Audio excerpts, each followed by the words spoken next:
I'm Claire Parker. And I'm Ashley Hamilton. And this is Celebrity Memoir Book Club. Home of the books and club of the brave. Celebrities. So brave for sharing their stories, and us for sharing their stories with what we think they thought they were saying. Basically, I'll give it to you guys straight. We are reading the books, we're summarizing them for you, and we're making them funny according to what we find funny. You might not find this funny, and that's your right, but you could just find something else. Yeah, if you don't like the way we talk about books, I've got news for you. There are thousands of ways to not listen to us. And if you do like what we're doing, then baby, come on board, because the dirt is feeling lukewarm. Okay. I think that's what a worm's favorite temperature. Yeah, but on a boat, like you have like a mud boat, I don't think that would do well in the sea. Well, Claire, have you tried it? I can imagine it. Anyway, Ashley, who are our favorite worms of the week? This week, I would like to thank Boll & Branch for supporting our show. Boll & Branch sheets aren't just buttery, breathable, and impossibly comfortable. They get softer with every wash. Experience the best sheets you've ever felt. Get 20% off site-wide during the annual summer event happening now, only at bollandbranch.com. And thank you to Freshly for supporting Celebrity Memoir Book Club. Freshly has delicious, fresh, healthy meals ready to heat and enjoy in just 3 minutes. Stop stressing about dinner. Right now, you can get $125 off your first orders at freshly.com/worm. And thank you to the fun and challenging June's Journey game. Who doesn't love a good mystery? In the hidden object murder mystery game June's Journey, you'll awaken your inner sleuth and step right into a thrilling adventure set in the heart of the roaring 20s. Find your inner detective. Download June's Journey today, available on Android and iOS mobile devices, as well as on PC through Facebook Games. Claire? Yes. If life was a game, or perhaps a memoir, what would you title this week's chapter? It's getting hot in here, so take off all your clothes. Slutty. Me and Mac, we have like one true domestic conflict between us.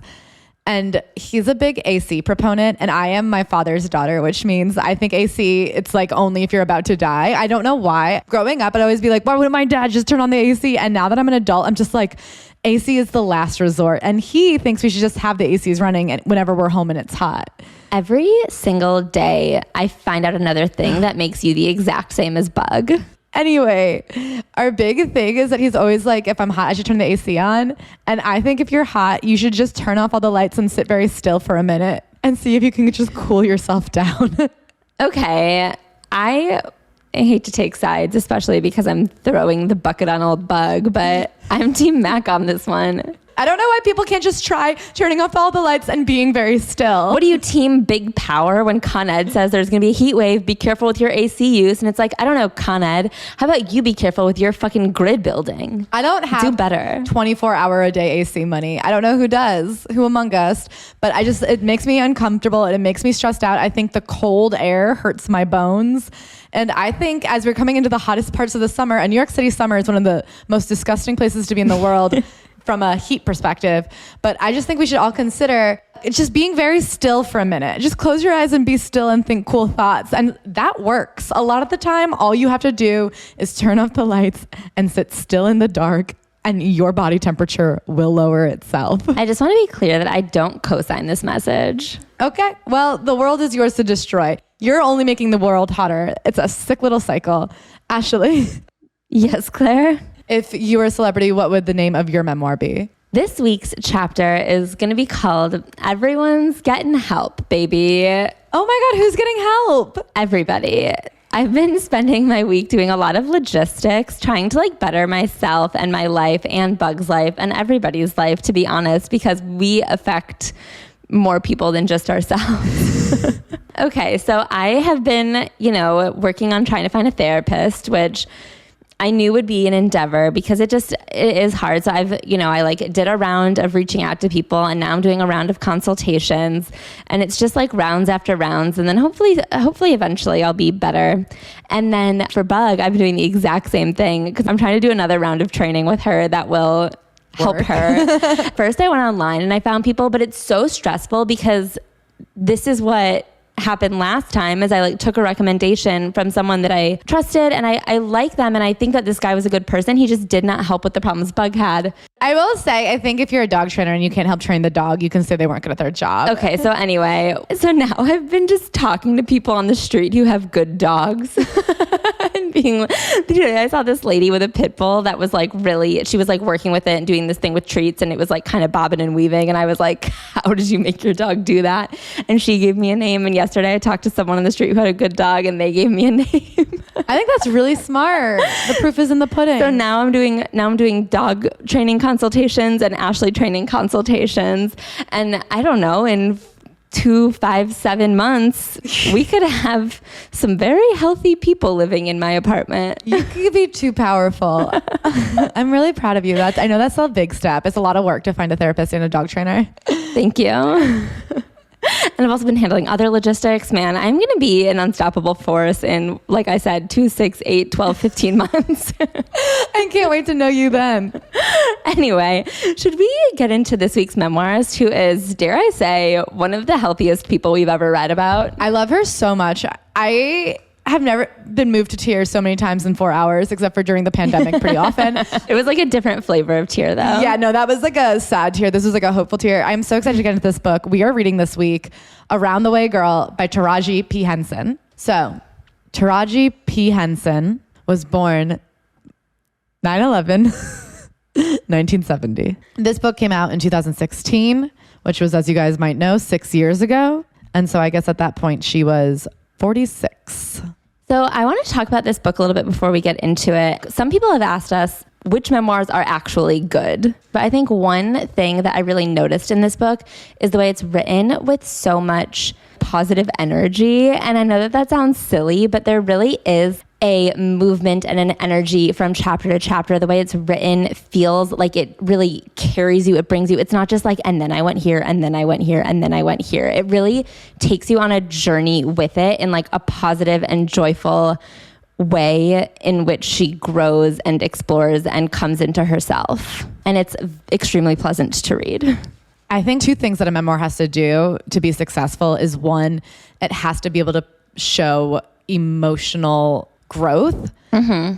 And so you have to be able to simultaneously convey how you felt in the moment with writing that allows people to see how your life allows you to look back on it. For there to be like a cohesive emotional arc and like a character development, we have to be able to see both things simultaneously. And I think also something that a memoir has to take into consideration is that however hard your life was, whatever you've been through, at this point in time, the reader is literally reading your memoir. Mm-hmm. So there is a power that needs to be acknowledged that clearly you did make it in some way, that like your life story and your words telling your own life story had enough power to be read at this moment by this reader. And I think when you talk about like positive energy, there is something to that. You can't really come at it being like everything sucked, everything was sad, which I think you said it was like an Emily Ratajkowski. I think one of my biggest criticisms of that book is that it's such a downer, and I know that's like a really mean thing to say, but it really was written with so much sadness, and there was never any acknowledgement of, and then things weren't so sad. Yeah, you kind of have to admit that in some way things got better, because clearly you're writing a book about it for people to read. What are you hoping that they get out of this? Because what I get out of this book is just joy and hope and accomplishment. And that's something nice to walk away with. She starts her book, Chapter 1, Fearless. Let my mother tell it. All that I am and all that I know is because of my daddy. A declaration that some might find shocking considering the list of negative attributes that floated like a dark cloud over my father's short, hard-lived life. During his 58 years on this good green earth, Boris Henson, born and reared in Northeast DC, had been homeless and broke, an alcoholic, and physically and mentally abusive to my mother during their 5 years together, plus prone to hot tempers and cool-off periods in the slammer. So she really illustrates this right away with one of her earliest memories of her dad, which was him kidnapping her. Her mom and her dad broke up. He did not have visitation. He was not allowed to come visit her. Finally, one day, he comes banging at the door and is just like, I want to see my kid. I want to see my kid. The mom is like, I really don't want you to come in here. I don't want you to come in here. Finally, the cops come and placate to the dad because... Well, I think the dad called the cops. He had a friend who was a cop. Okay, so he brought his cop over, and the cop was like, let's just let him in for a second. So he goes in, sees Taraji, scoops her up and runs. And Taraji, of course, is 4 years old. She's just excited to see her dad. But she gives us as an example that despite what he went through, my father always squared his shoulders, extended his arms, opened his heart, and did what was natural and right and beautiful. He loved me. My father's love was all at once regular and extraordinary, average and heroic. For starters, he was there. No matter his circumstances, no matter what kind of fresh hell he was dealing with or dishing out, he was there. And I do think in this book, and I think it becomes because you see by the end, he's able to get sober and start a new life and become a better husband. He was always a good father to her. He always loved her and supported her and was present in her life. So even though he had a horrible relationship with her mother, obviously, in a way that, I mean, his actions are indefensible, but I think she's able to look at his character with compassion and understanding and forgiveness because he does go on to change. And to her, he was always incredible. She really has a lot of compassion for where he came from and how he got to where he was when he eventually passed. And just seeing the fact that he ever got to who he was at the end is extremely impressive. We don't know this yet, so reading the way she writes about her dad in the beginning is tough. Yeah, she writes, my father was a good guy who simply wasn't very diplomatic about his wants and needs versus his rights. And it's like, that's a very beautiful way to say did whatever he wanted. There's a couple of passages where she describes the abuse, her dad trying to kill her mom at different points. So reading it, I definitely was like, okay, here's another story, tale as old as time. My dad was a horrible, horrible abusive man, but he was so funny when we did see him. But listen, if there's one thing I trust, it's Taraji, now that I've read her book. Here's what she explains. She says he was a Vietnam vet and an artist at heart. And when his finances were flush, he made good money as a metal fabricator, installing metal bars on the windows of houses throughout the Metro DC area. But my father was also a victim of the lack of support provided for Vietnam vets who served their country only to come home to a nation still reeling from political and racial turmoil. To say nothing of that shady Reaganomics math, the only thing that trickled down to him during the Reagan administration was a decrease in the lucrative contracts that sustained him financially. Rather than fold into a ball and disappear from the world, he turned all that ugly upside down and let me examine its underbelly. It was important to him that I see it all, the good, the tragic, the long, slow climb he made towards finding peace for himself, which he ultimately did when he got sober and found Jesus. He taught her to train my eyes not on the misfortune, setbacks, or the possibility of failure, but on living, really living without fear. Time and time again, my father would show me that no matter how often he fell from grace, he simply would not let the dread and anxiety of another failure shackle him. And how could he? He needed both of his hands free so that he could place them squarely on my back to push me forward past the fear. So one of his big things is always pushing through fear. He says fear is a lie and you have to just be able to get through it. And he pushes her through it with force a few times until she learns how to do it on her own, which she carries with her to this day. He managed this not by so much being strict, but more so by trusting me, by encouraging me to trust myself. She really loves him, that he wanted me to fear less, to be fearless. And she really appreciates that. And he is, I will say, as a father to her, he is deeply supportive. She tells the story later about how after her mom kicked him out and he couldn't find a job, he got a job scrubbing toilets at a football stadium. And even though it barely made ends meet, he used the opportunity to get free tickets to take her to football games all the time. He was always doing what he could to try to be with his daughter and support her. So then I was like, okay, well, what about your mom who actually raised you? But she loves her too. So she talks about her mom. She goes, my mother was right. I am in a lot of ways like my dad. My candor, my humor, my relationship to fear come directly from him. While my dad schooled me on the game, it was my mom who taught me how to live it. So she really has this belief and this understanding of herself that she has a lot of her dad's qualities, but it was her mom that molded those qualities into who she is today, which is a really beautiful way to give credit to both of them. And I hate to give her credit for something that seems pretty basic, but we don't see it that often. Yeah. All this drive, all this passion, all this get to it and get it done all up in my bones, I get it from my mama. She set up the goalposts and showed in word and in deed that no matter what lies on the road ahead of me, fear is utterly useless. This she had to do because she was a single mother heading our family of two in a neighborhood in Southeast DC that when we stepped outside the cocoon paradise she created, replete with my very own room and everything I needed, and even some of the things that I wanted, wasn't the safest place for a woman in her young charge. When she wasn't battling my father, she was battling the streets, literally. But she says, with my mother, I felt protected, mainly because she always made a way out of no way for me. Because of her, our little family had stability, and we never got put out of our place. Neither the power nor the water was ever shut off because of an inability to pay the bill. We were never hungry. Christmas was always bomb. She tells story after story about all these things that even though her mother, who worked her way up from being I think a cashier at a department store to becoming the regional logistics manager. She was living paycheck to paycheck, but she always made sure Taraji had everything she needed and then some. She had a beautiful bedroom set. She always could have new clothes. She's telling stories about outfits her mom made her from scratch and then waking up to her famous breakfast sandwich. Her mom really did everything she could to make sure that Taraji had everything she wanted, or not wanted, but everything she needed and then a little bit more. She says, I can't help but think about her and the sacrifices she made to make life beautiful. My father may have put the fire in my heart, but my mother taught it how to beat. They both showed me by example how to be fearless. And even though she didn't have a lot, and she tells stories about her mom was mugged twice in their parking lot outside their home. They lived in a really dangerous area. With her there, Taraji was standing next to her as a kid. It was not a picture perfect life, but there was just so much love. And I think that's what comes across is that her parents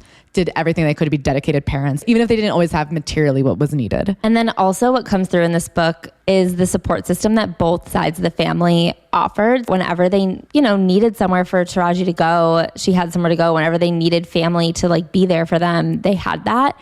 And that left a really big mark on her. Mm-hmm.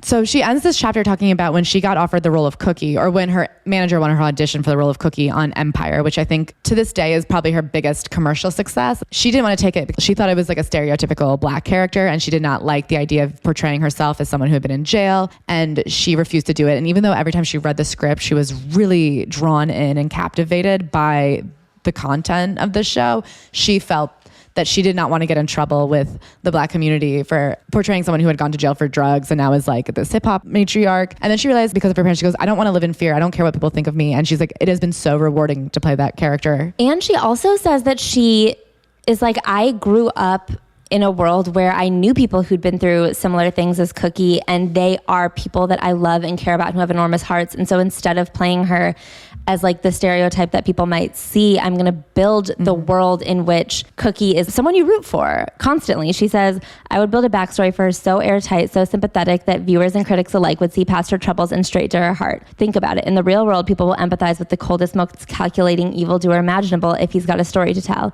A man could be up for the death penalty for killing a dozen children, but if someone gets on the stand and testifies to his backstory, the jury might be a little bit more inclined to give him life in prison instead of the needle. That's how I decided I needed to handle Cookie.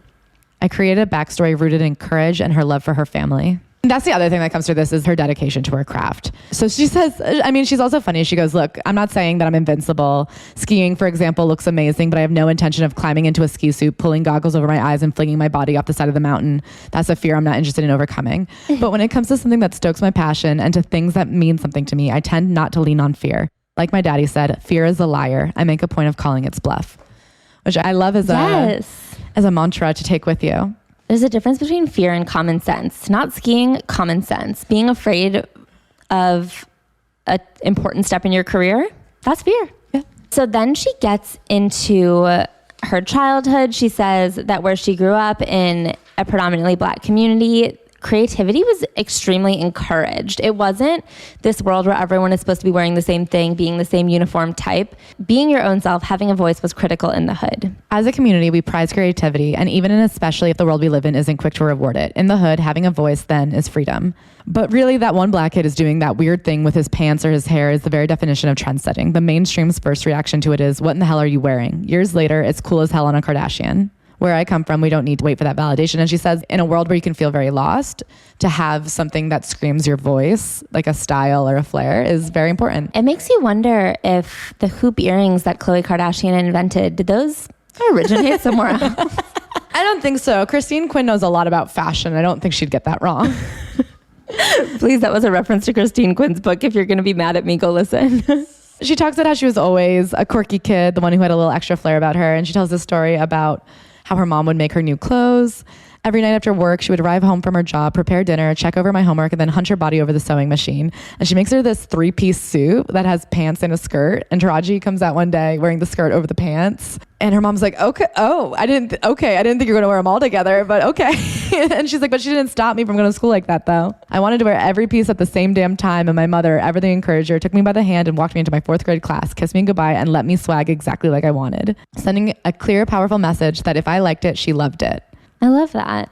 Like, it wasn't perfect, but she does paint a picture of just this home that was so full of love. The love, but not delusion, because for every story about her mom being just like the most loving, supportive, her dad, who was also very loving and supportive, was also a straight talker. So if you were doing something stupid, just off the rails, he was going to say it directly to you. I come by my frankness honestly. I'm an extrovert by nature, and I have no problem being unapologetically bold, loud, foolish, and funny, and saying exactly what's on my mind. And then she says she gets that from her dad, and she tells this story about a time in high school when she was not washing her hair that often. She was like, it takes a really long time to do your hair, and then also it holds better when there's some like an oil base to it. So listen, I've been there. My hair looks a lot better when I don't wash it. So sometimes you just have to push on as long as you can. So she was going 2 weeks between hair washes, and her dad was with her one day and like hugged her and said, "Why does your head smell like goat ass?" And she used that line. She wrote it into Cookie's character. And she said she never went that long without washing her hair again. So like it was a lesson to be learned. That's the other thing is sometimes I get mad at my parents for embarrassing me a lot, but then sometimes you think about who it is embarrassing you and you're just like, well, better you than a date. Somebody's or someone. Gonna tell me or nobody. Better you than nobody. And I live my life with goat ass smelling hair. So then she gets into how she got into drama. I mean, she always had a flair for entertaining and performing. And also a flair for the dramatics. She says that one of her dad's key qualities is that he's an extremely dramatic person, and she gets that right from him. Yeah, I mean, she tells a story about learning to swim, going to swim classes, and she was so afraid of the water that she would put one toe in and then just scream and run around the entire hour of the swim class. And finally her dad was like, enough. She said that one day her dad just like showed up in a leather trench coat and threw her in the pool. And he said, and you don't get out of that. Learn to swim. Which like, fair enough. I mean, you can't just be screaming for hours. Okay, so she would go spend every summer with her grandparents. There was nothing to do down there. There was no iPads. There was like no other kids. She would just sit in front of the mirror and dance and sing. She loved Debbie Allen on the show Fame. And she would just turn on the radio and sing along to every song and choreograph dances and watch herself. Yeah, and then she gets involved in a arts program. My father's older sister, Norma, and my godmother, Brenda, paid for me to go to this particular weekend arts program, in part because they knew I was interested in becoming a performer, but also because my mother had to work weekends and needed a safe place to send me while she put in her hours.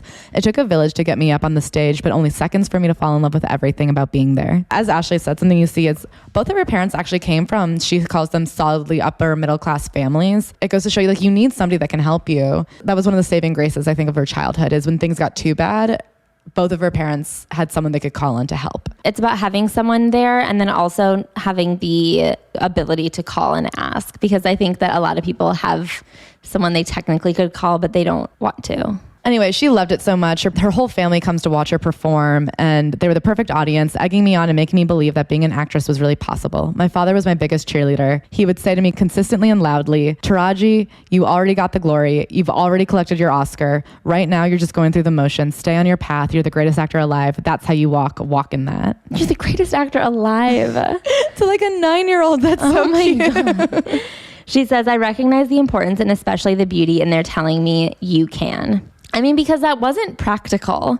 They weren't wealthy. They weren't connected. It's not even like they were like a family in the middle of Los Angeles. They were in Washington, D.C. and telling her, like, you are going to be a star and just figure it out. Like, you don't have to do something reasonable that will definitely have a salary. I mean, I do think the confidence that her father instilled in her, combined with like the work ethic and love and support, more grounded support from her mother, is why she's successful. Because as we always say, you need a little bit of delusion to be successful in this business, or any business really. And she had that, and it was fully because her dad had convinced her. She had gone to Catholic school for a while, and then her mom just didn't have the money for the tuition anymore, and she didn't even like it. It is crazy to me that back in the day, and not that long ago, nuns were allowed to just beat kids in school. I mean, if anyone's in Catholic school now, let us know if that's still happening. There's no way that's still happening. It might be. Yeah, let us know. We don't know. Let us know. I mean, in Julia Hart's book, her son was at like a very religious Jewish school, and her son, who is not that old now, said his classmates were getting the shit beaten out of them. That was like, what, 10 years ago, 15? God, we give religious people too much power. Anyway, so then she ends up going to this school called Friendship Educational Center, which she now says, looking back, was probably closer to juvie than a school. I think it must have been some failed hippy-dippy nonsense school where the school had no walls. Like, the classrooms didn't have any walls. I don't know what they thought they were doing there, but it clearly did not work. And then the school itself had a lot of kids. This was in the 80s during the crack epidemic. And she said it was just a lot of the kids had nobody at home looking out for them or supporting them. And so she felt very isolated and alone being there with the family that she did have. She said she made a best friend named Tracy, who's still her best friend to this day. Yeah. Tracy and I survived it, though, because we were different. We had mothers who held down jobs and worked tirelessly to keep the madness of the DC crack epidemic from crossing our thresholds. And Tracy was lucky, too, to have her father at home. Stability at home translated into the two of us excelling in class, diving headfirst in extracurriculars, and being noticed by the few teachers who cared about us kids, teachers who could identify and nurture our passions. And one teacher even gets them into performing and has them perform Macbeth at a competition and they win. She and Tracy both have the acting bug really bad. They're both auditioning for things. It's both their dreams to go become an actor in Hollywood. So her and Tracy are like, they're best friends, they're partners in crime, and they're really into acting. So after they win the witches competition in Macbeth, they go on to do a beauty pageant that has a talent component. So they're really in it to do these monologues. My biggest supporter, of course, my dad, brings her into this store and goes, my baby's going to be in a pageant, make her look pretty, and gets her a fancy dress. And then she does this really intense, she says it's like a prelim to the movie Precious, a monologue that ends in her committing suicide. She's in middle school and she says the audience just goes silent, and then her dad just starts like whooping it up and being like, yeah, that's my baby. And she was like, it was brutal. But I think it's interesting is she comes in second and Tracy comes in first. And Tracy goes on to represent the state. Yeah. And then Tracy is like, this is it. We have to become stars. We have to go to the Duke Ellington School, which is a performing arts high school, where you might have heard of it because like Dave Chappelle went there. So they both audition and practice their monologues for weeks and stuff, and only Tracy gets in. And so Taraji thinks this is the end of her acting career, but I find it very interesting. And for anybody young, it doesn't matter what happens in high school because Tracy does not go on to become a famous Oscar-nominated actress. It really doesn't matter what happens in high school. Yeah, it's some real Michael Jordan shit. She got cut from the team freshman year, but boy, did she come back swinging. So then she goes to just the public high school, Ballou High School, and she says, I was the good girl gone bad. I had laid all my nerdy ways to the wayside, dumbed myself down, stepped away from acting, and quickly established myself as the class clown. I was still creative, but now I was in a much more distracting, destructive ways. And so she decides to give up acting altogether, and she chooses to go to the Greensboro, North Carolina-based historically black college, North Carolina A&T, to study, get this, electrical engineering. Huh. So she goes and fails everything, and she doesn't know what to do. She feels like she's failed, and she calls her dad. She goes, I've never failed at anything in my life. Good, he said simply. What do you mean good? I snapped. He says, you had to fall on your face and see that that's not what you were supposed to be doing. Now get your ass back up to DC and enroll in Howard's drama department. Do what you're supposed to be doing. So he is like, of course you're supposed to be an actor, but you had to see that you couldn't not be. Yeah. What a beautiful thing. Sometimes failure is good because it closes a door that you wouldn't have been able to like shut yourself. I think it's good advice. If you're afraid of a failure, just either push on, but maybe that's the universe saying there's something else you should be doing. Maybe. Not us. I mean, we failed a ton and we just kept fucking pushing forward. No, the door closed. We learned that if I sitting here thought I could have had a Britney Spears podcast, I did have a Britney Spears podcast and I know how it went. So when she transfers, she can't transfer right away because she has debt to pay off to Carolina A&T before she can get her transcripts released and transferred over to Howard. So she spends a couple years just working, and this is where she talks about her ability to hustle. She says she's been doing it from day one. She would always offer people favors and be like, also that favor is $5. She was really into fashion and looking good, and so she learned to do acrylics and her hair all by herself, and then that became a skill that she was able to sell. She had the Taraji Henson basement beauty salon. She's cute in here. She talks about like coming back from college, and she had that year where she was trying to make money and just acting financially responsible in a way I think we can all relate to. She saves up money to get a car, and then that car just racks up parking tickets, and then she'd have to ask her mom to drive her anyway. She goes, real talk, you're not winning if you insist you're grown, but you're looking at a boot on your ride from the front seat of your mom's car. Real talk. I agree. I've never had a car, so I was never there, but I definitely had friends who were there, and I've had other things similar. For me, it was me thinking I didn't need my mom's help with apartment stuff, and then calling her because I didn't understand how the light bulb worked and this lamp that I had. And she was also singing on a singing barge. It was a dinner barge that a dinner show barge, a dinner theater barge. A Broadway barge. It's not like an appetizing word to be like, I'm gonna go for dinner on the barge. I know, that's why I keep saying it. I'm gonna get married on a barge. I would love for you to get married on a barge. So then she gets into Howard finally. Her credits come through, she transfers, and she says, yet hustling isn't always about making the most money or gaming the system. In my profession, it's about putting in the work and perfecting the craft. This I learned on the stages of the Howard University Department of Theater Arts, where the very finest instructors turned out some of the most respected, prolific working actors ever captured on television and film. They would put your ass out. They didn't care if you were cute, if you had long hair, pretty skin, if you were mixed and lighter than a paper bag, if you came from a family that could afford a maid and a chef from a home where ramen noodles were considered fine cuisine. The only thing that mattered was your answer to these questions. Can you fill this space with the truth of this character? Can you build a beautiful set? Can you style the most incredible hair to look exactly like it would have looked in this or that era? Can you do the best makeup? So, I mean, it really is about the skill and the craft and staying, she says, no one was there to fuck around. Acting school sounds like boot camp emotionally. Yeah, it always sounds hard. Although this experience sounds way better than Viola Davis's experience at Juilliard. I'd rather be at Howard than Juilliard. So the thing with Howard is they were like churning out genuinely incredible shows. She says that there was this one director and teacher there who, if you got into his plays, you would make money because his plays always got picked up by the Kennedy Center. And she eventually was in one that got brought to do 2 weeks of shows in Hong Kong. But wait, I'm going to tell the story about how she got onto it. So it was Professor Mike Malone, and the year she started, it was Dreamgirls, and she was new to school, and she didn't understand the audition process. It was like a really big deal to be in a play, so she wasn't just going to fresh through the gate audition, but she is a real hustler, and she has a great work ethic, and so she's like, well, I want to be a part of this in any way I can be, so she signs up to help with props, and she like dedicates her life to the props department. She's going to every rehearsal and the voluntary rehearsals on weekends, and rehearsals she's not even supposed to be at. She's learning everything. She's sucking up like a little sponge, and she learns everybody's part. And so then whenever they had some like random extra background person that needed something to do, she'd always cough really loudly to be like, I could do it. And one time she coughed so loudly and it made everybody laugh. So Mike Malone was like, okay, fine, it can be you. And so she plays this role that's literally just somebody running across the stage and back, and she crushes it. Yeah, the role is a seamstress who is bringing a dress to one of the characters, and she's like, okay, so I studied this character. I figured out the motivation. What happens is that they're so excited to deliver this dress to a star, and so she's coming across the stage just over the moon, and then the dress gets rejected, and so she leaves the stage devastated. And she's like, I'm going to take that, and I'm going to make it a lifestyle. I'm looking, it's 3 pages of descriptions. I'm like combing through for a quote. It's literally 3 pages for something that's not even in the script. Yeah. I mean, she like becomes the seamstress. But when she does it, she gets a huge laugh. Yeah. She walks across the stage and gets a fucking applause break. She said, I was on the other side of the curtain, giggling with nervous laughter, floating with excitement when my ears were finally able to focus on the audience's reaction. They were hysterical with laughter. Out of everything that was happening on stage, it was my timing and foolery that they remembered. And then a few weeks later, somebody has to drop out, and they were like, all right, we're going to have to hold auditions. And because she had been to so many rehearsals, she knew literally everybody's scene, their lines, their blocking, their choreography. The dimensions of their props.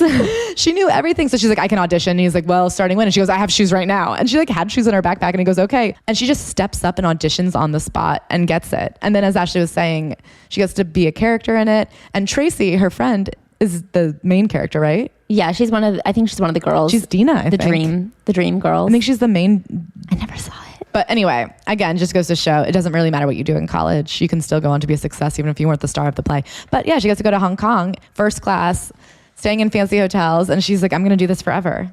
Huge. Oh my God. And then this is my favorite story. One of my favorite memoir stories I've ever heard, I think. So they find out that Spike Lee is coming to Howard to do a seminar, and he's also about to do a project called Malcolm X. And so they are like, well, we'll just mob him and give him our headshots and have him hire us. I mean, well, their thought was not even to mob him. Their thought was to show up, become his pals, and also slip him headshots. But then when they realized it was going to be hard to have a casual convo, they were like, all right, let's just get those headshots they end up giving it to a member of his entourage. Yeah, like somebody that they knew was not important, but they were just like, this can't hurt, right? So they slip this guy their headshots. And then a few weeks later, she's in class, and Tracy calls the admin. I guess Tracy had already graduated. Yeah. Because Taraji had taken some time off to make up the money for the transcripts. So Taraji's still in school. Tracy calls her and has somebody from like the administration run into her dance class and say, Spike Lee's casting us in his new movie. Taraji doesn't question it. She freaks out. She calls her mom and she's like, I need $75 right now to take a plane up to New York. She's wearing her leotard from dance class still. She gets on the plane, she lands, she goes straight to Lincoln Center, and they get there the day of. And I don't know what she was expecting, but they were extras. Which is like great, but she literally says, we were extras. Child, I believe I'd had a starring role. I was so ahead of myself. She's thinking about it now, and she's like, he had never seen me act in anything. He hadn't seen my plays that I was doing in college. We had not auditioned for him. She thought she was the star of Malcolm X. That's that important delusion that you need that only a father can really instill in you. And then in being extras, they were like, well, if we're going to be extras, we're going to be in this motherfucking movie. And so they get to the front of the scene. They said that there was a fire that happened on set, and they cleared everyone from the set, and they were like, we got our way to the front. We're going to stay here. And then it turned out just to be smoke. There was no actual fire. They say when there's smoke, there's fire, but that's not always true. Sometimes there's literally just smoke. And so they stayed, they got in the front, and she says you can see her face if you watch the Malcolm X movie. They're right behind Denzel Washington. She even shouts something out from the crowd that's audible. It just goes to show her work ethic, though. So they show up to this extra day. I had done my research. I knew that blonde wasn't fashionable in Harlem in the 60s, and if I wanted to get noticed, I'd have to look the part. So she came with a wig ready to go so that the hairstylist wouldn't have to work harder on her and she could fit right in. They also had long nails. They had acrylics. So they wore gloves, like those fancy 20s ladies gloves, because they were like, if the director sees that you have something that's too modern, they're going to send you to the back of the pack. So they came ready to go, and she had studied the historical accuracy. That's her prop girl stylings and teachings. I mean, every character that she's ever been a part of, whether it's for a walking across the stage role or for a starring role that ends up getting nominated for an Oscar, she lives that character. She becomes that character. She is the kind of method actor that doesn't make me want to scream, because she knows when to start and stop the methoding. Only men don't know when to stop. That's true.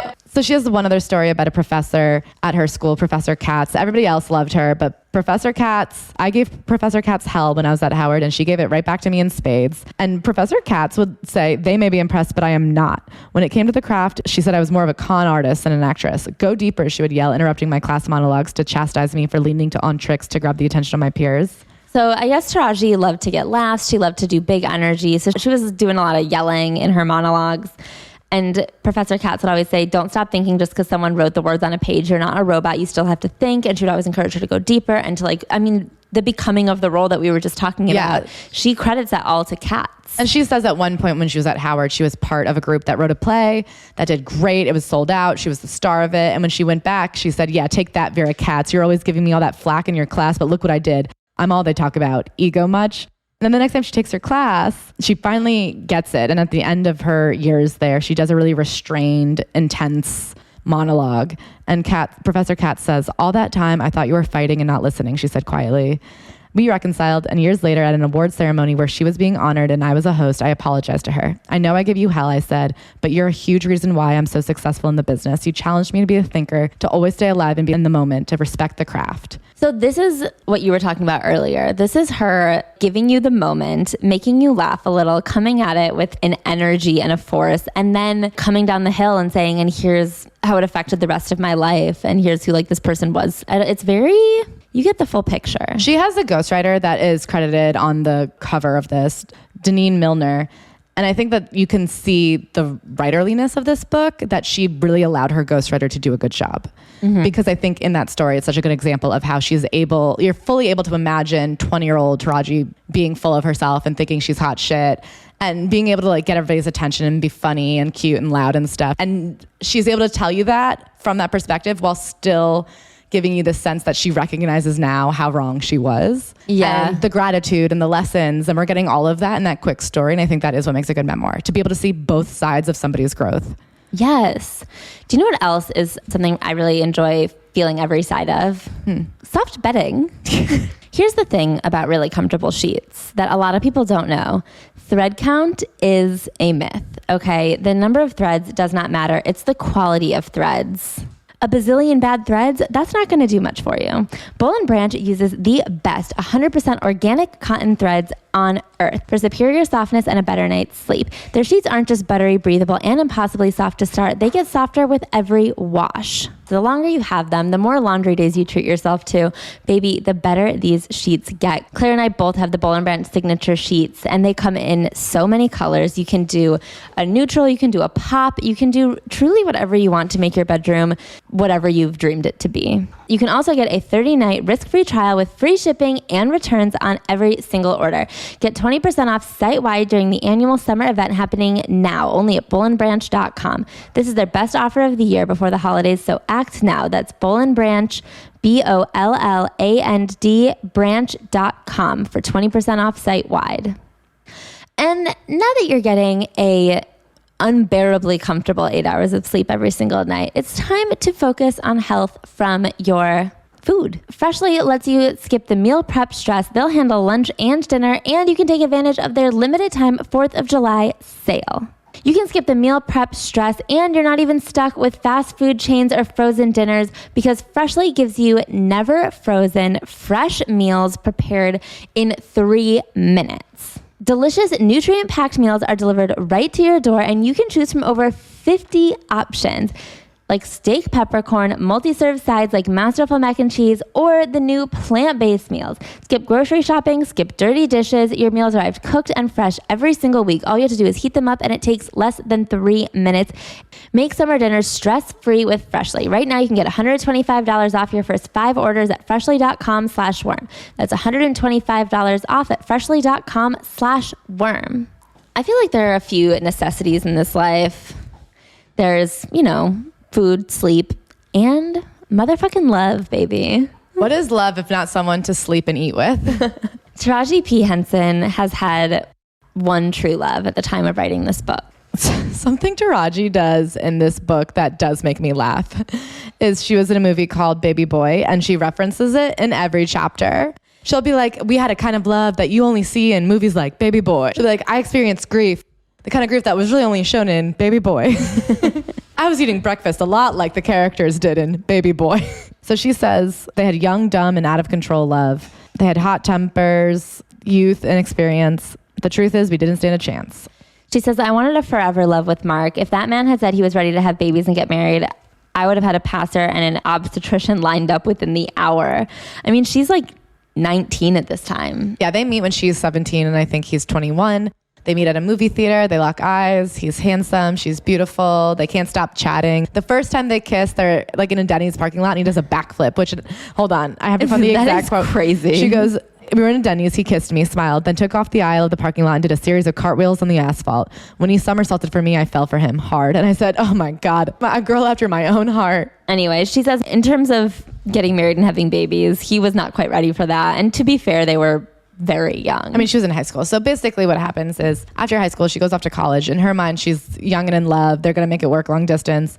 And she's like, I look back now and realize that the minute I left, he was pulling away. When she comes back to go to Howard and transfer, she's like, well, we'll fix it now. Now we're together, but he's already over it. He's moved on. She keeps trying to get him to stay with her. At one point, they break up for 1 year. And during that year, he gets 2 other women pregnant a few months apart. So then they get back together, and now he's a father of 2. But she loves him so much. At one point he said to her, let me explain it to you like this. He said, you're like an old favorite bag. When I don't want to use it anymore, I put it away on the shelf. I don't think that that's nice. It's not nice, but nevertheless. I think it's his way of saying, I know you'll always be there and I can come and go as I please. A year later, they end up getting back together. It's still very up and down. I mean, she tells this story about on Valentine's Day being so mad that he doesn't call her. So she goes over to his house and sees in the window that he's with one of his children and her mom. And she freaks out, starts pounding on the door. They threaten to call the cops. And she runs away and she goes, of course, as an adult now, I realize there's probably a lot of reasons that he would be speaking to the mother of his child. Anyway, they end up getting pregnant. Yeah, so she finds out she's pregnant when she's a junior at Howard and in a good place, paying my way through school, living in my own apartment, making good money as a supervisor on the Odyssey, which is the barge, another dinner cruise ship that operated on the waters of the Potomac. What? Potomac? Is that what it's like talking to me? I've never been on the receiving end. That's insane. You sounded insane. It wasn't even a question if they were going to keep the baby. She's all gung-ho about it. And he really recommits to their relationship. She talks about how in her family, there's a lot of really successful relationships and there's a lot of really beautiful family units. And she thinks about how much her mom did for her. And she says when she fantasized about having this baby, it wasn't like, oh, I'm going to dress my little daughter up in dresses. It was like, I cannot wait for the early mornings to make the breakfast, to do the work. Like to provide a home for her baby. She felt deeply maternal and was very excited to, provide a home and be a mother.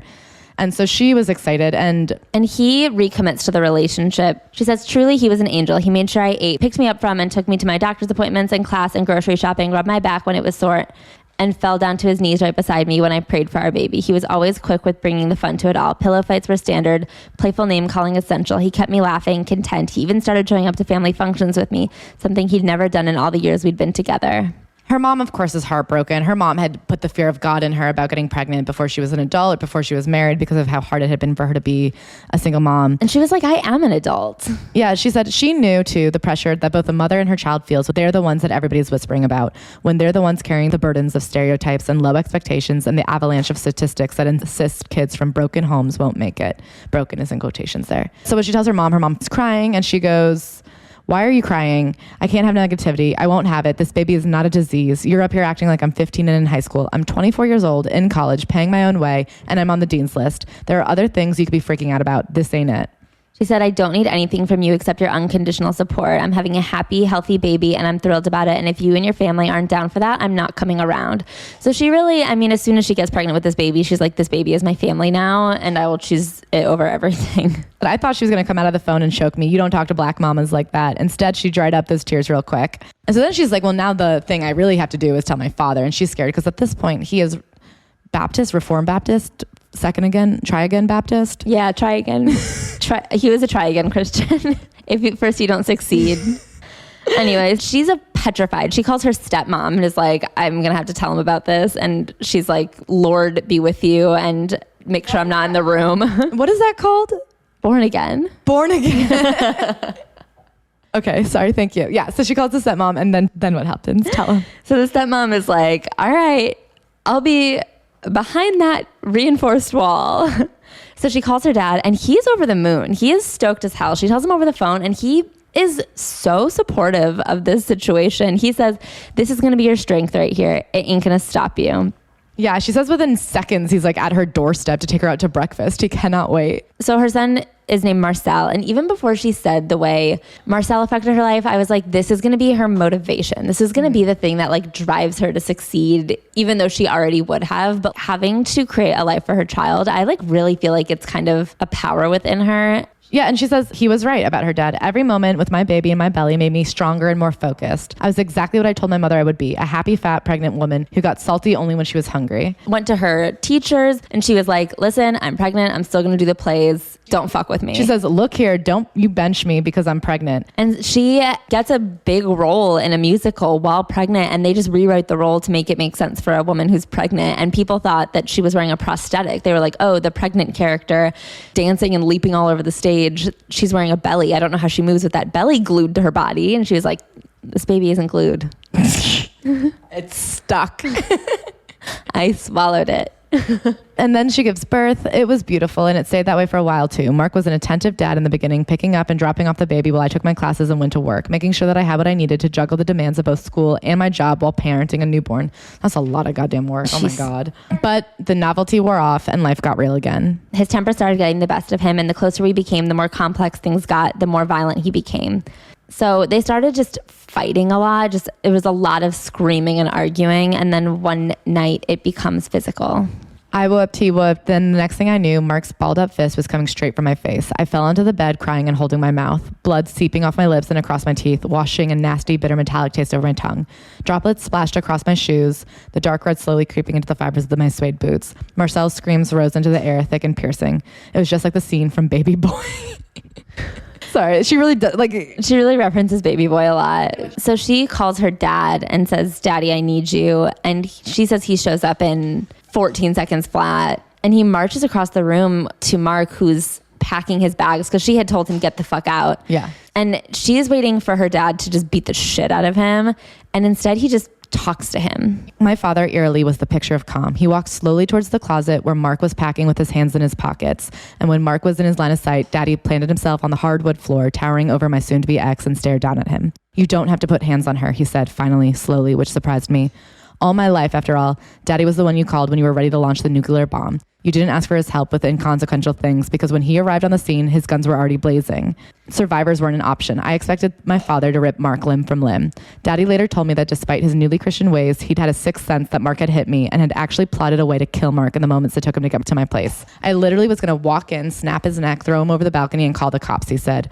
I'd planned on telling the police it was self-defense. Look at my daughter's mouth. But I prayed to God all the way over here. My grandson was in this room and I couldn't take his father. I understand it's hard out there for a man, Daddy told Mark, but you're better than that. This is my daughter you hit. She's a woman. Real men don't do that. Mark stood there and cried while my father gave him a heart-to-heart speech about how he'd done the same thing to my mother and how it ruined his relationship with her and had obliterated his chances of being a full-time father to the love of his life, me. I knew firsthand that this was something my father had long regretted. And over the years, after he cleaned himself up and got himself together and found God, he made a point of apologizing to both my mother and even her husband for laying hands on her. Wow. Yeah. I mean, she says she didn't want an apology from Mark, though. She said, I knew if it happened once, it would happen again and again. His punch knocked me into reality. So as much as she loved him And as much as she wanted to watch him change, she knew that she couldn't do that from inside of a relationship with him. So she moved in with her dad. He says, "That's a seed I sowed," my father would say days later after Mark was gone. "I knew I would pay for what I did to your mother, that it would come back through one of my babies. This is my fault." But she says it wasn't anybody's fault and I was no one's victim. So she leaves and she says, a lot of people will think I became another statistic, a baby mama, but it wasn't about me being an irresponsible woman with a child. For me, it was about making a sound parenting decision that would ultimately save our lives. And I had to say, we've read a lot of memoirs now, and I think to be able to leave like that after the first instance of physical abuse it's enormous strength. It's like one of the hardest things. I haven't seen anyone else do it even. It's incredibly courageous and difficult. And I'm very impressed with the way that she was able to draw a line like that, because it's very hard. It's very hard. She loved him so much. You can really feel the amount of love that was there. And she also talks about her son, and she wants to make it very clear how Marcel came from a couple that loved each other so much. She says, though Mark and I weren't actively trying to have a baby together, Marcel is not a mistake. He was and always will be wanted. She never saw her baby as a roadblock to her goals or a strike against my ability to do exactly what I planned to do with my life. I simply started planning and dreaming about ways I could get what I wanted out of life while I had a baby on my hip. Yeah, she talks about how vicious people are towards single mothers. She says, choosing to be a single mother, even such dire circumstances, still opened me up to severe criticism. Mention that you're a single mom, and all too many of us still have to cut through a thick, grisly layer of stigma before we're given our proper due.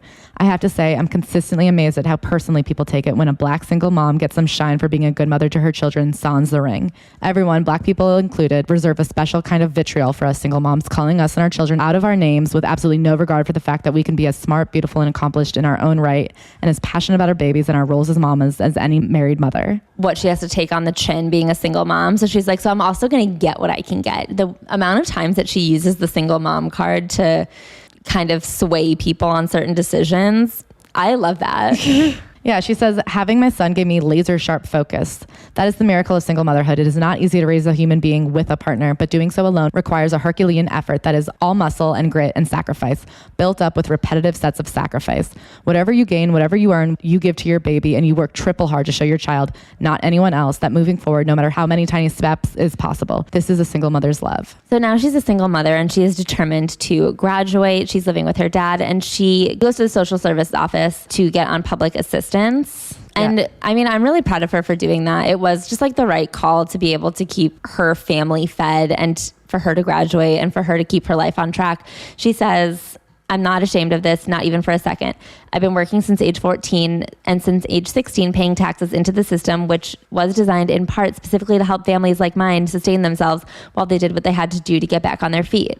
Public assistance gave me the support my family needed. Sure enough, I graduated. In May 1995, in my cap and gown with Marcel in my arms to collect my bachelor's degree in fine arts. This is a perfect example of why society should have a safety net, because you invest in the citizens of where you are. And now look at how much she's been able to accomplish, because everybody needs help at some point. Everybody needs help at some point. And just because you don't have a parents or a family that can help you immediately doesn't mean you shouldn't get a little help. Then she talks about when she was there doing the interviews and getting everything in order, the amount that people, the look that they give you thinking oh, you think you're going to be off of this in a couple months. You're not. And it's why? Why would you come at it with that attitude?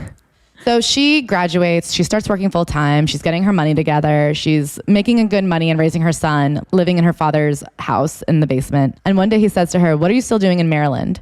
He asked me one day while I sat at the kitchen table feeding Marcel. I was in my work clothes, ready to rush out for the evening shift with an exclusive focus on squaring my baby away before I hit the door. "What do you mean?" I asked. "I got a job." Yeah, he said, waving his hand dismissively. "But didn't you graduate with a degree in acting? Ain't no acting jobs in Maryland. How you expect to catch fish on dry land?" So then he comes up with this idea. He goes, "You need to go where the fish are." And she's like, "What are you talking about?" "You got to go to LA. And so it turns out in LA, she has a cousin who has a baby who grew up watching Taraji do performances and got the acting bug and became a child actor and was cast in something out in LA. Minor Adjustments. On the UPN. Do you remember that? Yeah. Shout out to the UPN. The cousin and his mom were out in LA. He was acting on this show, and the dad had already called them to be like, Taraji and Marcel are going to come stay with you. And then he kind of is like, Taraji, wouldn't it be a good idea if you went and stayed with your cousin? And then she's like, yeah, he's really good at making you think his ideas are your ideas. So she goes out to California. She brings Marcel. So she gets a temp job and immediately converts it to a semi-permanent job because she plays the single mother card. And she's like, I need stability. I need whoever's watching my kid to know exactly where I am at all times. I need to know what time I'm going to get home. Don't you want to help a single mother out? And the temp lady's like, fine. Something about Taraji that I think is really admirable. She works so hard and she is so talented. And because of that, she never questions doing what needs to be done. Yeah. Do you know what I mean? I think like she's like, I never felt ashamed having to go on food stamps because she knew she worked hard her whole life. She was in a moment where she needed help. She talks about like putting on the tears and like using all of her acting abilities to cry on phones to get what she needs. But it's because she knows she deserves to get what she wants and she just kind of has to play the system a little bit. Yeah. And I feel like doing what needs to be done and like asking for what you want when it's not an out of reach thing. It's just a lot of people have like, I don't know, like a lot of people have a really damaging amount of pride for like deeply inconsequential things. And by a lot of people, I mean me. Yeah, I get feeling you're like, it's really good to ask for help. I'm like, who's not asking for help but you, I guess. Yeah, me. So she moves into an apartment. Again, this is the Ashley question of how come back in the day leases didn't exist? So she has a lease. She answers the question here. She gets a studio apartment and she feels not good about it. And she says, looking back, I think the reason I had this horrible feeling is because I had wanted to at least give Marcel what I had been given from my single mother, which was my own bedroom. So when we moved into the studio apartment, she says, I think I felt really horrible about myself because I wasn't able to give him a bedroom and it just like make it feel like a home really. But really, I think the uneasy feeling is that she was accidentally living in a deeply unsafe apartment. Yeah, she's like, I later found out from my coworkers that I was living in one of the sketchiest buildings in the sketchiest neighborhoods in LA. So she breaks down in front of her landlord, starts crying and says she has a family emergency just to break the lease. And then she moves in a new apartment above a friend. She has 2 bedrooms. It has a family. There's another little boy in the complex that he can play with. So it all works out perfect. And she gets a good apartment for her and her son at the time. She gets a car and she just starts taking off. She starts acting. Somehow she gets a hold of a manager. I mean, she tells the story at the beginning and she just shows up and she says she had so much pizzazz. It was Halle Berry's manager at the time. And he was like, listen, lady, I got no time for you. And she was just so confident and had so much energy to her that he finally says, fine, if you can do a monologue from next week and knock my socks off, I'll sign you. And so she goes, crushes the monologue, and he takes the socks off and hands them to her. And he's like, all right, you're signed. She doesn't get into sort of the plot point by plot point of her career. But she does explain how she became SAG eligible, which I think is a huge step of it. At that time, you needed to be an extra 3 times and then pay a dues. So $1,100 dues. She explained, she's like, well, my cousin was in that show. And so they were able to get me extra work on 2 episodes. And then she had another friend who's able to get her extra work on a different show. Third Rock from the Sun. Do you remember that guy? I recall. So then she did 3 extra roles and then she like chipped away at her dues and then she was a SAG eligible actor and then from there, baby, it's gravy. I'm just kidding, it's not. It's really hard. But much like Denise Richards, although a huge percent of actors don't work, she was going to be one of the percents that does work. So then she gets into a chapter called Raising a Black Boy. Yeah, she talks about the way that strangers just ooh and ah over her adorable baby. He was a rock star. The whole world loves a sweet, chubby brown boy until they don't. When they get some length on those legs and those baby curls morph into a massive nap, suddenly everything is new.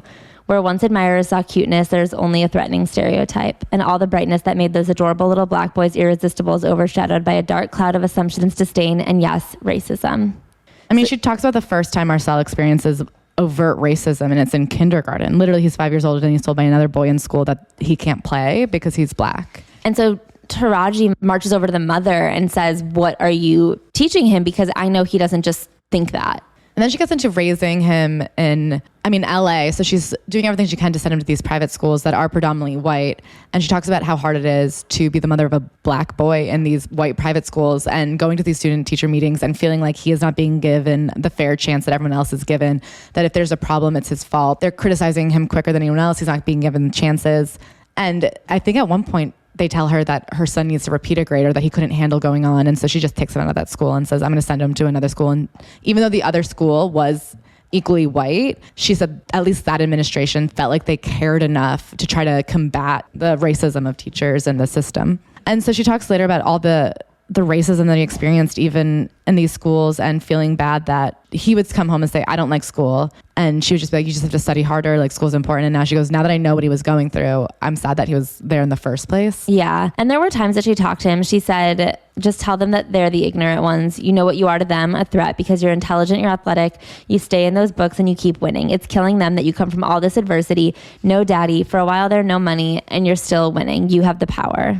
So she really is there for him. I mean, it's just, I think that like the thing with raising children is like, you can be there for them constantly and they're still going to go through things that they have to work through. And all you can do is either as a support system when they are ready to need you. And I think that she is that. She talks about her first experience with blatant racism her freshman year, North Carolina at A&T, when my friends and I got caught up in a massive riot during the Greek Fest on Labor Day week in Virginia. All these kids from her school went to Virginia Beach for their spring break. And as she says, doing nothing different than what the white kids would do, what any other frat would do. What spring break is. Yeah, because they were black, this town had gone into like lockdown and they had all of these police. They brought in the National Guard at one point. The police were in riot gear. There was rumors that they were working in tandem with the KKK. Hotels made all their prices higher. There was all these rules that only 3 kids could be in a store at a time. I mean, they were treating these black kids like criminals and they hadn't done anything. And so of course tensions mounted and there ended up being a riot about it. And so she was there and she said after that, it actually sent her on a journey of discovery to really like look at her blackness and study her history that she had never felt compelled to do before because she had been in predominantly black areas. So she was never faced with that. Yeah. And then she talks about just how much he needed like a father and a father figure. So he had, after a few years, Mark became a much bigger presence in Marcel's life. And then she also had her dad, who was always a presence in Marcel's life. She would send Marcel back there for a few weeks over the summer, just the way she had gone to spend a few weeks over the summer with her grandparents. Cause she like felt that he really needed some sort of man in his life to help guide him. Yeah, she talks about how hard it is to raise a son. I mean, just some of the conversation alone, it's hard to teach your son how to pee standing up. It's hard to teach him about condoms. She said that one time he walked in to the bathroom without knocking and she was changing a pad and he was like, what the fuck? He started crying because he was 6. He thought she was like bleeding out. So then she tells a story of Christmas 2002. She was home in DC for the holidays. All of the children were there, as were their mothers, and my friend Pam and her husband, Mark's best friend. From the moment I walked in the door, something felt off. I couldn't put my finger on what it was, but when Mark's eyes met mine, I had a weird, dark feeling. They have a really beautiful Christmas together, and she tells a story about how Marcel and Mark are playing tic-tac-toe. The game wasn't going well. Marcel was yelling, upset that he'd lost several rounds in a row to his father. And he says, let me tell you something, son. Don't let your anger control your life the way it did mine. What he was saying was practically word for word what my father had told Marcel over the years as he struggled with his own anger. I'll never forget the sound of Mark's words or that look in his eyes as he talked to our son. Love was there. That would be the last Christmas Marcel would see his father. January 25th, 2003, I got an early morning phone call from Mark's mother that woke me out of my sleep. The second I heard her voice, the way she said my name and how her words shook in her throat, I knew Mark was gone. Mark was killed last night, she said. So then she gets to a part that I think is very vulnerable about parenthood. She says, I too am culpable for my son's emotional fragility. I know that. It was while I was away filming my role as Joss Carter on the CBS show Person of Interest that his anger came to a head. So she goes to New York for 2 years to film and she has her mom go home and live with the son. She's like, I needed the money to take care of my kid. High school was $30,000 a year and there was uniform and books. It's very expensive. And she's like, I did my best. I went back and forth as much as I could. I Skyped with him regularly, kept in touch with his teachers. Still, my son needed me to be physically present. He wasn't happy. I wasn't happy. My mama wasn't happy. It was the hardest time of our lives. The little boy Marcel needed his mother more than I knew, precisely because I wasn't there to help him unpack and work through the emotions that came with being fatherless. I mean, that is a hard time to go through as a kid. Your mom is working across the country and your dad just died. And you can see she's like, I thought I was doing the best thing for him. And her mom was obviously such a great mom, but it's not the same. And I do think he needed a parent. Yeah. And I do think we see this a lot with, parenting in terms of Hollywood. I think that, like we saw this with Garcelle. There's a lot that comes with like, okay, if I just provide the best life possible, then my kid will have everything I never had. And it's just like, yes. However, your presence is also a major factor. And it's just the hard part about being an actor is that if you have to be on set somewhere, you're physically gone a lot, but the money is good. And so you're like, what does a kid need more? Yeah. They ended up going to therapy together. And she said accusations of my not being home with him full-time flew. And I was neither prepared nor willing to swallow that pill. I didn't have a choice, I'd yelled. And then in another session, I had to come clean to him on why his father and I broke up. That was a tough one. Until then, I'd kept to myself the details of his dad verbally abusing me and hitting me because I didn't want to sully Marcel's image of him. But in therapy, it was clear he needed to know why we broke up so that he could begin the long road toward closure. The pain in his eyes and his rage in response to the revelation hurt me to my core. But why would you hit my mother? He yelled, punching the pillows, decorating the therapist's couch where we sat. I think it's really beautiful that she and her son go to therapy together. I mean, she sees problems and she's like, all right, how are we going to attack them? It's not like, well, this is the situation that we live No, she's like, we're going to grow. We're going to figure it out. This is such like a vulnerable chapter. And she talks about how it all comes to a head one night when she's 17. They get into such a huge fight because he's been smoking weed in the house, and she has him call his friends, and she kicks him out of the house and takes his phone. And then the next morning he comes home, head hung low, broken. He had no idea I had it in me to put him out, but he understood it when I broke it down to him. You're not going to be here driving me crazy, I said calmly as we sat at the dining room table trying to work out our issues. I'm not going to die of worry over you when I know I've done my job. You have no other choice but to get it together or die trying. I really do not know what else to tell you besides that. I mean, it ends happily. She says, raising Marcel has been a journey, one that I've loved him through. With prayer, therapy, candid talk, and love, he came through on the other side. My son is smiling again. He's trying to be a rapper. He was talking to a bunch of the men on set of Empire, Danny Strong, Terrence Howard. Man, Danny said, you did a good job. He's got his head on straight. And he eventually understands what she went through as well. He says, Mom, you loved me when I didn't want to love myself. It's something when your child finally understands. So then she has a section called Breathing Life into Art, where she talks about the relationship between art, life, what it takes to be an actor, how to build a character.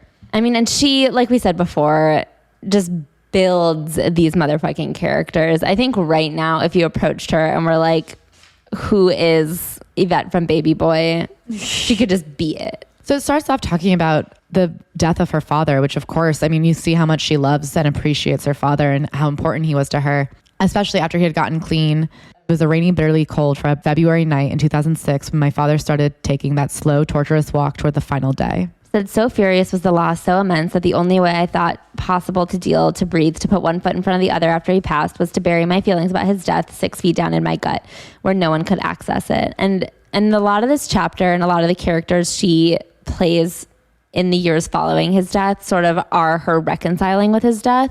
She ends up playing a lot of characters that deal with death. She's in Benjamin Button, playing a character who works in like an old folks home. So the reason she ends up unpacking that and dealing with her dad's death is because she's like, in order to play the roles that I want to be playing, I can't have part of me closed off. She says, my heart wouldn't cooperate. It was shattered. Unbeknownst to my family and friends, I'd slipped into a deep depression, rendering me incapable of dealing with my father's death, particularly after witnessing him pass away. Through my tears, all I could visualize was his face in the moments when he was throwing up blood. I was desperate to know if he knew how much I loved him and whether I should have told him one more time.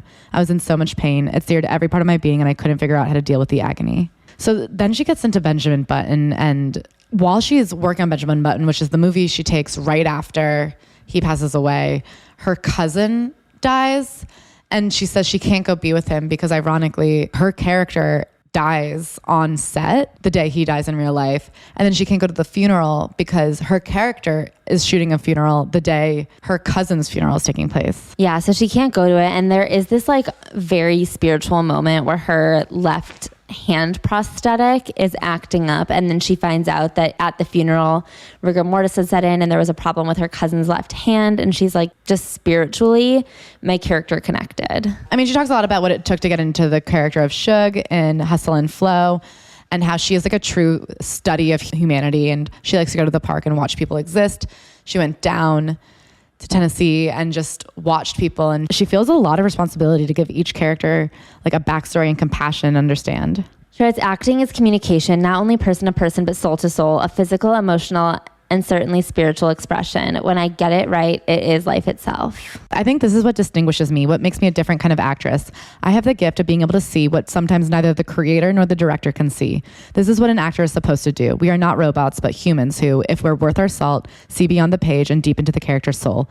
I gravitate towards characters like Suge, Yvette, Cookie, and Queenie to give them some kind of royalty they wouldn't necessarily see in their own circumstance, to illuminate them and tell their stories so that the audience knows what I know. They matter. I do think she does. Like, I'll give it to her. I think she's an incredible actress. And no, I completely agree. She goes further into the specifics of some of her characters later. She writes, when one commits to the truth, it becomes impossible to ignore both the character and her story. It's the magic where the best stories lie. I learned the value of committing to my truth from my father, who in my eyes is one of the greatest storytellers of my time. She then has a whole chapter about all of the actors she admires, and she talks about Richard Pryor being the first person on a screen that she really understood, went deeper. Sana Lathan she talks about in Love and Basketball. I love that movie so much. I mean, she just has this whole chapter in honor of all of these actors and actresses that she loves. So then she talks about on being a Black woman in Hollywood, and she starts with the story of the curious case of Benjamin Button. She is doing this film where she was invited for the part. So she did not even have to audition because she had just come out of Hustle and Flow, which was critically acclaimed. I mean, she auditioned, but it was like an invite audition where like she was the only one there. And they booked her on the spot. Yeah. It was hers for the taking. She had to do an audition as a formality because David Fincher had never seen her, but it was her role. But then after she gets booked, her manager calls her and says, the best we can do for you is in the mid 100,000s. She's expecting high six figures and they come in with the lowest that still makes it 6. Yeah. And she would have to pay for her own lodging in New Orleans where they were filming, which I didn't even know was legal. I thought SAG was like, give them a house. So it was 3 months. So she had to pay for a place for herself to stay for 3 months. And if you think about like a movie, that's like a year of your life. So, okay, I don't want to sit here and say that $200,000 or $300,000 isn't a lot of money, but after a manager takes his cut, after an agent takes their cut, and then you're paying for your own lodging on top of everything you're paying to live in LA, which is an extremely expensive town. This is a movie headlined by Cate Blanchett and Brad Pitt, where she made probably like $60,000 by Brad Pitt. Where he made millions and millions of dollars. She said she was making 2% of what he was making. And she says that a white actress who I think was also in Hustle and Flow with her, I don't know who it is because she doesn't name her, but she says she got similar critical acclaim as I got for Hustle. And then she got as much as Taraji got in Benjamin Button, this woman got on an indie flick. And she's like, that just goes to show you that I'm in this big budget blockbuster that went on to get Oscar noms, and I am making what a white woman who has my exact resume or has my exact critical acclaim is coming from the same stepping stone as getting in a low budget movie. And she says, demanding and holding out for $500,000 in a much talked about film starring one of the biggest stars in the game could have cost me, the black actress who worked alongside her in the same movie that brought her the same accolades, my job. The math really is pretty simple. There are way more talented black actresses than there are intelligent, meaningful roles for them, and we're consistently charged with diving for the crumbs of the scraps lest we starve. This is exactly how a studio can get away with paying a person whose name is third on the call sheet of a big budget film less than 2% what it's paying the person whose name is listed first. I knew the stakes. No matter how talented, no matter how many accolades my prior work had received, if I pushed for more money, I'd be replaced and no one would so much as blink an eye. So I took my little check, booked myself a small efficiency suite at the local Embassy Suites, and got my ass to work. And she talks about how for a little bit she really stewed in her anger at, really being disrespected. And then she decides on this mission, make it so they never ever forget you and then go claim what's yours. So she's like, I'm just going to own the shit out of this role. And then whatever comes next, I'm going to come in with power. So she does this role and she comes out with an Oscar nom in it. Everybody's coming up to her and saying, you're killing it. Even the studio executives were flying in with the news that my work had the Academy members buzzing. It's you, one said. They're focused on you. So she goes out, she wakes up, and it's true, she gets the nomination. And then she talks about how crazy it is, the press tour. She's like, from that point on, everything is first class. I'm being flown everywhere. Every night there's another press event, red carpet event. It's crazy. And then, of course, she gets to the Oscars and it goes to Penelope Cruz. I made a point of reminding myself that the Oscar or Emmy or any other fancy award I might earn for my performances, while nice, could never be my end game. They could open a few doors, but they guarantee neither success nor financial surplus, nor the meaty roles that stretch and honor the talent, particularly if you're a black woman. Those pieces of metal cannot begin to speak for the gift that God gave me and what it personally represents. Only the work does. The next day, my phone wasn't ringing. It was as if the entire world had stopped spinning, and everyone who had been sticking a microphone in my face, calling my name and begging me to stand in the bright lights had completely forgotten about me. I welcomed the solace. Nothing made me happier than take a beat and lay around the house in complete solitude. Then Tyler Perry calls her and he offers her the starring role of a movie that he's working on and gives her the salary that she's worth. And she says, it was he who gave me a fair wage to star in his movie, which ultimately raised my quote, the baseline pay I could negotiate going into his subsequent movie deals. Get your money, he said. It was because of him, not an Oscar nomination, that I never had to take another movie or project at the bottom of 6 figures. And then she takes a minute to say, I'm happy when black women win. The significance is important to the whole. If nothing else, Viola Davis's Emmy win for her role in How to Get Away with Murder got that first black woman to ever win thing out of the way so that everybody could stop harping on it. She just has a few pages honoring kind of all of the black actresses in Hollywood right now and how much she respects and loves them. She also talks about, so when we read Viola Davis's memoir, she talks about really having to take a stand for there being a scene in the pilot episode of How to Get Away with Murder where her character removes her wig. And Taraji writes about that scene as something that just blew her the fuck away. It really is interesting to read this from someone else's perspective. I mean, she spends 2 pages just raving about Viola Davis in that role. I'm here to say, right hand held high, that her work that night was so thoughtful, so truthful, so damn genius. I rewound the scene over and over again, screaming from my gut each time she finished stripping away her layers and stared at her authentic, natural, beautiful black self in the mirror. She says, truly, Viola is a gift. I mean, she loves her friends so much. She does. And then she tells this story, which blew my mind. She talks about how the movie St. Vincent, which starred Bill Murray and Melissa McCarthy, had a character that was written by Theodore Melfi, the screenwriter and director specifically for Taraji Henson. He saw her, he said, oh, I have the perfect role for her. The people above refused to greenlight a black woman in that role. Yeah. It ended up going to Naomi Watts, who won a Screen Actors Guild nomination for her work. It was a meaty gig. I would have loved it. Alas, I could not get served at that particular restaurant. And then that same writer does come back with another role, and it is her character in Hidden Figures. And he's directing this movie, and he's like, listen, this one's yours. She says maybe that was like the universe's way of protecting me because I had just played a pregnant sex worker. I don't want to start having that be the only role I get cast for. Yeah. She talks about Cookie and she says, hell, I was scared and leery of her in the beginning too, but I quickly came to embrace Cookie because she is, to some extent, me. I'm that girl with whom the everyday woman identifies. I'm that struggle. Hell, I'm the American dream. I didn't go to an Ivy League school. I didn't study at Juilliard. I didn't grow up in a mansion. I came from the goddamn hood and put myself through Howard University. I studied Shakespeare and August Wilson until I made something of myself. That's the story of every girl who goes to work every day, punching in at 9 a.m. and hustling home at 5 p.m. I'm not some fantasy. I'm tangible. And I bring the realness not only to the screen where it deserves to be, but also out into the world. Then she goes on to talk about her work behind the camera. So right now she's been producing a lot, and she produced a project with Idris Elba recently that he didn't want to do. And well, he was just very busy. He was very busy. She made it so that production happened squarely between 2 projects he was on. And I can imagine he would have loved to have that time to just chill. And she played the single mom card again. Yeah, she calls him crying and she's like, I just really need this money. And he's like, okay. She says, look, man, I really need this gig, okay? I got a son back home and that tuition is kicking my ass and I can't afford to miss on this opportunity. I can't do this without you, literally. And so she talks about all the work she's doing and she says, none of this would have been possible if on that set of Benjamin Button, I'd held on to that initial bitterness. As always, God was right and so was my daddy. All I had to do was be patient, shut out the noise and stay focused, and joy would come in the morning. I really love that quote. Do you know what brings me some joy? What? A little round of June's Journey. Listen, every now and then, everything on your phone starts to look the exact same, okay? But if you're craving a little bit of mystery, a little bit of adventure, something new, something exciting, June's Journey is the perfect way to sit back and let your inner Sherlock escape into the glamorous roaring 20s. Search for hidden clues and solve mystery after mystery across thousands of vivid scenes. And there are new chapters added every single week, so there's always a new case waiting to be cracked. You are never at the end of June's Journey. You play the game as June Parker, distantly related to our friend Claire Parker. That's true. That's like in the game. It's not me. It's somebody else named Claire Parker. An amateur detective on a quest to solve the murder of her sister to uncover the family's many secrets. You'll never find objects as devilishly hidden in the intricate scenes full of little details before the timer runs out. A variety of game modes and puzzles await. There's a detective in all of us. Find your inner detective and download June's Journey today. Available on Android and iOS mobile devices, as well as on PC through Facebook Games. And then she has a chapter called My Squad that I love, and it's literally just an ode to her friends.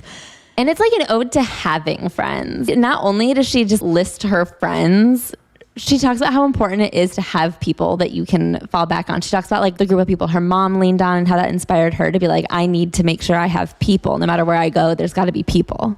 So she's still friends with her friend Tracy and her friends back home from DC, but then she also has these Hollywood friends like Regina King. She loves Regina King. She loves Regina King. I think I would love Regina King if I knew her. And then tell the funniest story about friendship in this whole book. She talks about her friendship with Mary J. Blige and how they met years before they actually became friends. And you're like, okay, tell me the story. She was the biggest fan of Mary J. Blige. listening to Mary J. Blige helped her get through her breakup and get back together and break up and get back together and break up with Mark.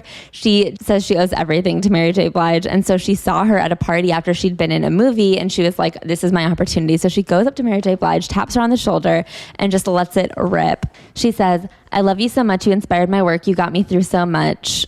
I expected her to open her arms wide and fall and maybe ask me for my phone number and maybe offer to accompany me on a lunch date so that we could really get to know each other. Alas, it wasn't meant to be. So she gushes to Mary J. Blige, and then Mary J. Blige just looks at her and turns around. And she was like, maybe she didn't hear me?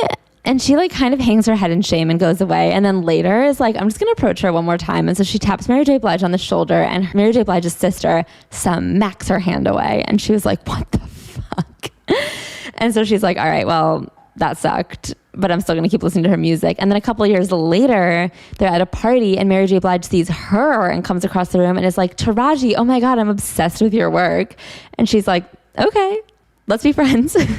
And she says now they laugh about that story where Mary J. Blige ignored her and her sister smacked her at a club, but I don't know if I find it that funny. The book ends with grown woman, where she kind of has like three final thoughts. I'll just say, for a book that I loved and brought me to tears and I thought was like beautifully raw and vulnerable, this last chapter didn't really conclude that. It was kind of just I felt like it was like bullet points that they were like, well, we found no other place for this, so here's the last chapter. I mean, she also like really addresses the fact that she looks so young, and she was like, it's because I laugh a lot. Yeah, and I have good genes. She's like, I'm lucky that I look young, but I never get work done. I also do like her statement about getting work done. She was talking about how a lot of people in Hollywood do get work done. Can you believe? But she includes this. She's like, listen, people will get work done and they act like it's just a weekend away. You like drop by the cleaners, get your shirt wrung out and come back with new tits. Like that's not what happens. Most plastic surgery is invasive major surgery and it is extremely dangerous. And aside from it being dangerous, there's enormous recovery involved. Like you can't just get your whole body altered and then snap back the next day and go to the beach. Like that's not what happens. You are in extraordinary pain. And she's like, that's why I don't do it. I don't want to be in extraordinary pain for weeks on end, not to mention the things that could just actually go wrong. And I do feel like that is one of my biggest issues with the way Hollywood portrays plastic surgery. I think one, it's lying. I don't think you should lie about getting it because it gives people obviously unrealistic expectations. But two, the ease at which people just like pop through for a change in being.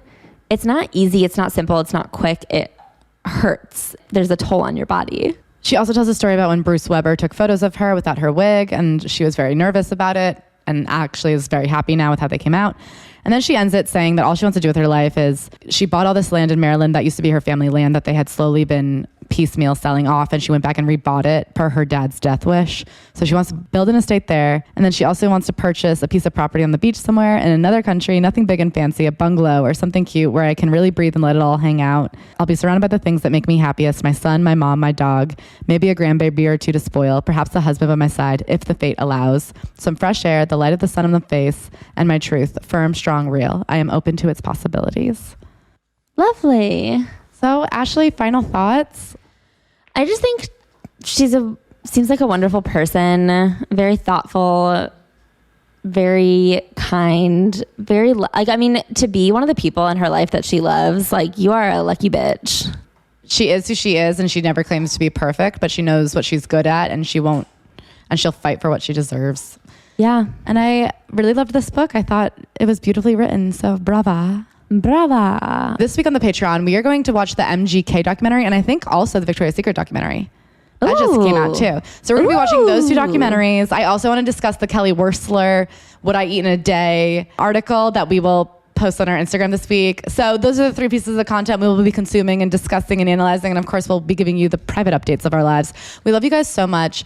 And Ashley, who do we love the absolutely most? I want to give a hearty thank you to our 5-star reviewers and worm monsters. Thank you to Christina and Kay. It's always Christmas when you're writing a review. Thank you to Lou91. Cheers to you, Lou Dog, my favorite member of Sublime. Thank you to Wana Matcha. Listen, if I could give you that matcha, I would. Thank you to Lambert S. Any relation to Adam Lambert from Lizzie McGuire? Let me know. Thank you to BBJ449 449 BJs? You get it. Thank you to Allie's Co., my favorite business in town. Thank you to Wendy NC88. 88 thanks back to you. Thank you to Divas GGR, growling right back at you. Thank you to KSJFJHRBWBANOGNA. I appreciate you for providing me this new password. Thank you to I appreciate P ATD. If you appreciate it, I appreciate it. Thank you to SJ Gray 630, my favorite shade of gray. Thank you to Meadow O. Baby, I hope someday we can run through a meadow together. Thank you to Madam Boss Lady. Listen, if I could put you in charge, I would. Thank you to Anna B. Smiley Face, right back at ya. Okay, well, thank you to Madam Boss Lady. If I could make you the boss of everything, I would. And that's all for this week. Thank you guys. I love you so much.